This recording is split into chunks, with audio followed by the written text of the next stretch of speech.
The scientist who gave mankind the power of a god is turned into a shell of his former self by the US government. The first part of the movie focuses on Oppenheimer's younger years. First, we see him at the Cavendish Laboratory, the physics department at the University of Cambridge. His tutor is none other than Patrick Blackett. Their relationship is very strained, as Professor Blackett is a highly demanding teacher. Their distaste for one another grows to the point where Oppenheimer decides to make a poisoned apple and leaves it on his desk. However, Blackett never ate the apple, and the two people had a fruitful career, no pun intended, in the field of physics. When Oppenheimer learned that the research on quantum physics in the USA is very limited, he rushed to finish his PhD thesis in physics at the University of Göttingen in Germany and comes back to the States. With an incredibly high IQ, he immediately gets a job as a professor at the University of California, Berkeley. This is where he spent part of his time. The other part was spent on research at the California Institute of Technology. During this time, he also rubbed shoulders with some of the most important physicists at the time. For example, Ernest Lawrence, who met with Oppenheimer, won the Nobel Prize in Physics in 1939 for the invention of the cyclotron. He is a scientist who likes to preach how important practical applications are. Jean Tetlock, a female psychiatrist and physician, was also a member of the Communist Party USA. Oppenheimer has an on-again, off-again romantic liaison with her. They even talked about smashing that like button just like you should do if you haven't already. Oh gosh. No, in all seriousness, they talk about psychoanalysis, and Tetlock was surprised that Oppenheimer knew what it was. He revealed that he only learned about it after he tried to poison his tutor. They were in a relationship until she took her life at a very young age. Oppenheimer even met with a man that we now know as the greatest physicist of all time, Albert Einstein. The two men discussed what it would mean if the world had access to nuclear weapons, while also talking about their potential lethality to all mankind. During this time, Oppenheimer had close ties to a lot of communist individuals in the USA. These early relationships with the Communist Party and their activities would come back to haunt him when the USA and the Soviet Union clashed. Oppenheimer also met Catherine Puning. She was a biologist, and the woman Oppenheimer would later marry. They had a child together, Peter, but he knew that he couldn't take care of the young boy, and gave him up for a short while. Later, after a formal dinner with government officials, Lieutenant General Leslie Groves met up with Oppenheimer in his office. He told Oppenheimer that he was a United States Army Corps of Engineers officer. Despite wanting to be in the war, he had to stay in the USA and oversee the construction of the Pentagon and another special project. The Lieutenant General wanted Oppenheimer to play the role of the director for the Manhattan Project. He secured their uranium ore, and the valuable radioactive material was being processed as they spoke. However, before he can recruit Oppenheimer, General Groves told Oppenheimer that he was considered a dilettante, womanizer, suspected communist, unstable, theatrical, egotistical, and neurotic.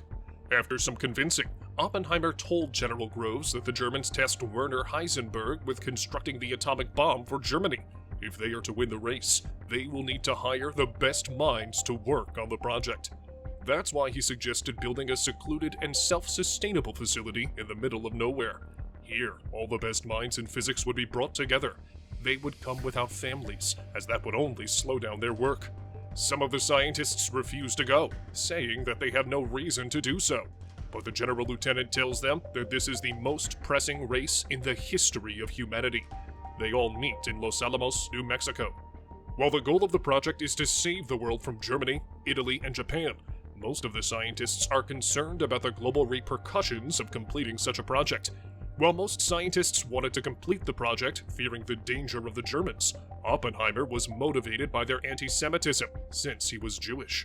While the scientists are working on completing the bomb, Germany surrendered in World War II after the invasion of Berlin. Now, most of the scientists start to question the importance of the Manhattan Project, and they start to wonder if it would be good to develop an atomic bomb in the first place. When the bomb was in its infancy stages, Isidor Isaac Rabi, Oppenheimer's close friend, tells the genius behind the bomb that this project would only lead to destruction. He tells Oppenheimer that the military is using all the scientists in the Manhattan Project as tools. When Oppenheimer tells Rabi they need us, his friend responds, until they don't.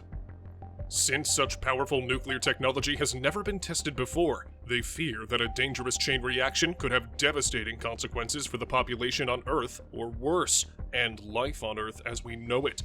General Leslie Groves confronts Oppenheimer about this possibility, and the scientist tells him the possibility is close to zero. However, they still commence the Trinity test in the Llanura del Muerto desert.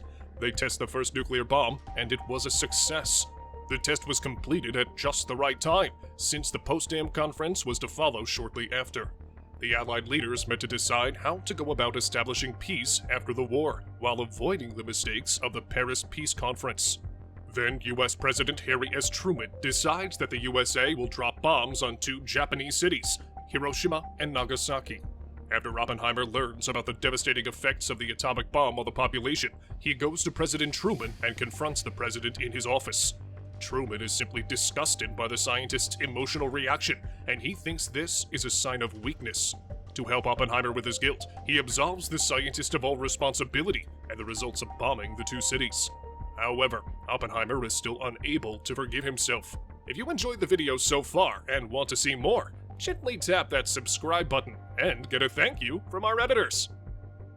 During the conversation Oppenheimer had with Albert Einstein, the 2 scientists talked about the high price they have to pay for knowledge.